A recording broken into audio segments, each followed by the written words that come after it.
Nate Diaz, the indomitable force from Stockton's shadowed corners, remains a living testament to unyielding spirit in the brutal arena of mixed martial arts as of October 10, 2025, defying the shadows of speculation and the fabricated specters of decline that swirl around his name like smoke from a post-fight haze.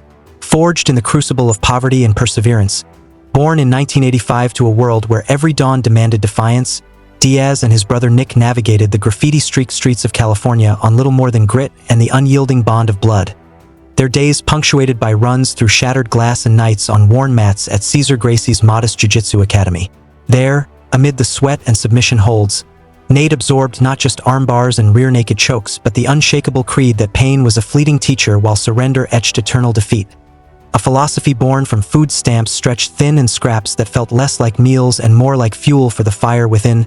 Those early battles weren't scripted spectacles but raw necessities. Black eyes and split knuckles mere badges before any contract ink dried.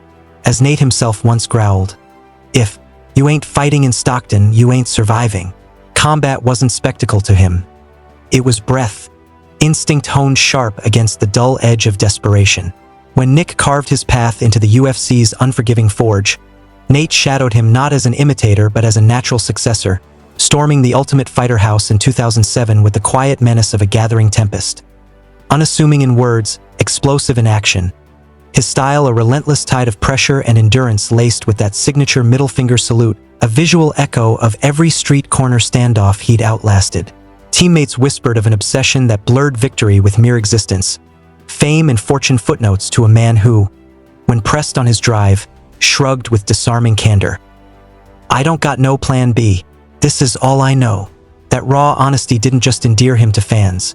It laid bare the undercurrent of peril, a life wired for war with no off-ramp from the chaos that birthed him. His ascent to UFC prominence shattered no molds of glossy athleticism or media charm. Diaz arrived as the unpolished blade, a street-bred scrapper wielding authenticity like a weapon. Each Octagon entry replayed the TUF revelation. A kid from the blocks who choked out foes with the same mechanical precision he flipped off the world afterward, staring unblinking into lenses that dared question his sovereignty.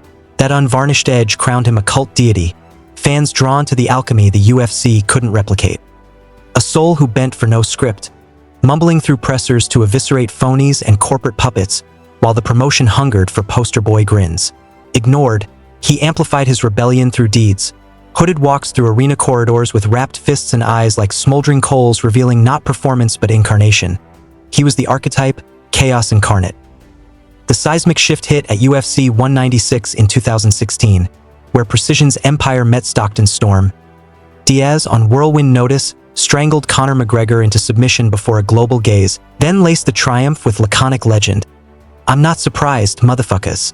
A phrase that didn't just immortalize the upset but anointed him patron saint of the sidelined, the under-remunerated, every overlooked gladiator who'd bled for scraps. Stardom's glare exposed fissures, though, a visceral loathing for the press's probing, a wariness of scribes spun from years of slights, a staunch refusal to genuflect to UFC's political ballet. Where peers posed for flashes, Diaz sauntered tardy and scowling, perhaps mid-vape, a spectacle fans devoured as comedy while execs seethed in silence. Yet deeper currents stirred. He wasn't merely bucking the machine but the very cosmos that sought to domesticate his wild heart. Emerging as MMA's anti-hero laureate, champion of the fractured and forsaken. Each skirmish, each banner, each crimson rivulet from a brow-carved legacy's price in flesh. To embody that visceral truth demanded ceaseless combat. Even as sinew and spirit screamed for reprieve, the adversary's retaliation no longer confined to canvas but infiltrating the quiet hours. For Diaz, every clash transcended sport.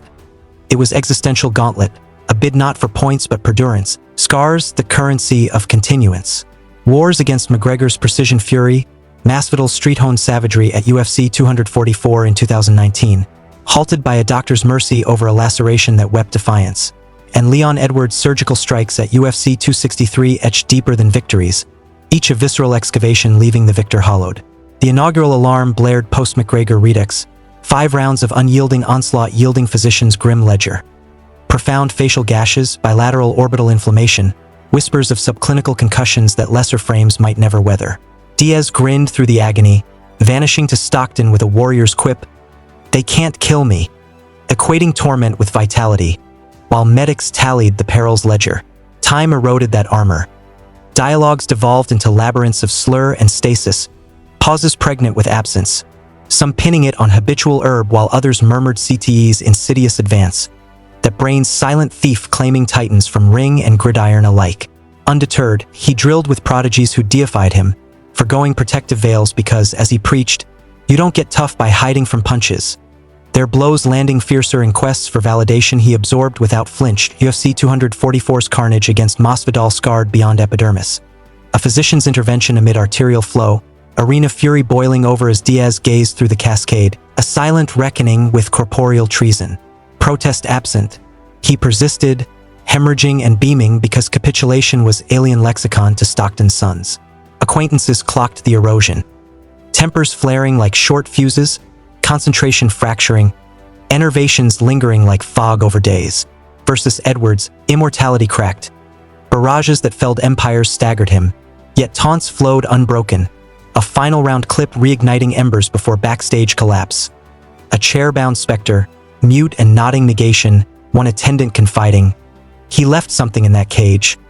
Fragments pilfered across campaigns until the Colossus stood diminished, not merely battle-scarred but inwardly fraying. 2 decades under external edicts finally fractured the facade. Diaz, architect of UFC fortunes, through marquee draws and fervent legions, chafed at exploitation's yoke, undercompensated, sidelined despite sweat equity.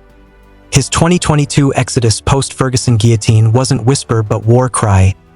I've been locked in this cage long enough. Now I'm doing me. A liberation laced with foreboding shadows. Rebellion unfurled unbridled, scorning promotional puppeteering for autonomous arenas, birthing real fight company, reclaiming Stockton roots, venturing into boxing's squared circle against Jake Paul in 2023. A gambit derided as folly by some, stroke of audacity by others. Keen eyes discerned variance. Assurance dimmed, lexicon meandering, gate weighted, health queries deflected with haze-laced jests while intimates murmured of accumulating tolls. Paul's bouts frenzy masked unease. Nocturnal drills and hoodie-drenched rounds evoked the primal savage. Yet confidence noted endurance's ebb, directives dissolving mid-exchange only to resurface unprompted, dissociative drifts unnerving partners who dared not voice alarm to the unalarmable.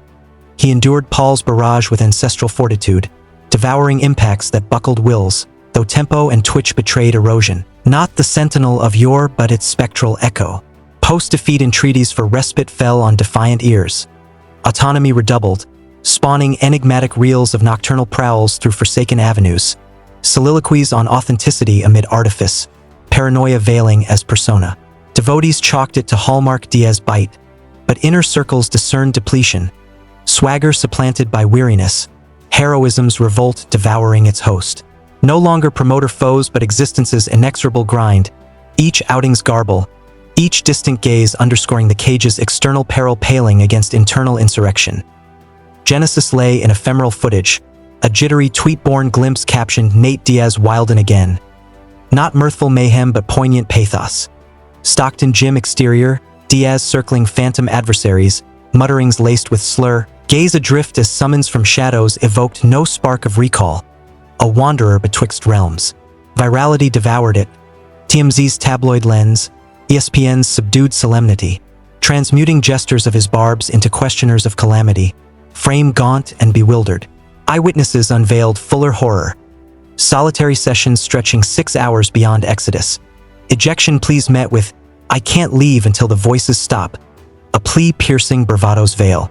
Successive snippets amplified dread. One a faltering exhibition stagger, corners halt cries ignored.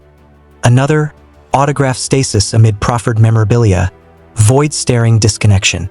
These vignettes sketched not insurgency but decay, clinicians chiming virtually. Ex-UFC savant Jeff Davidson deeming it hallmark post-concussive syndrome.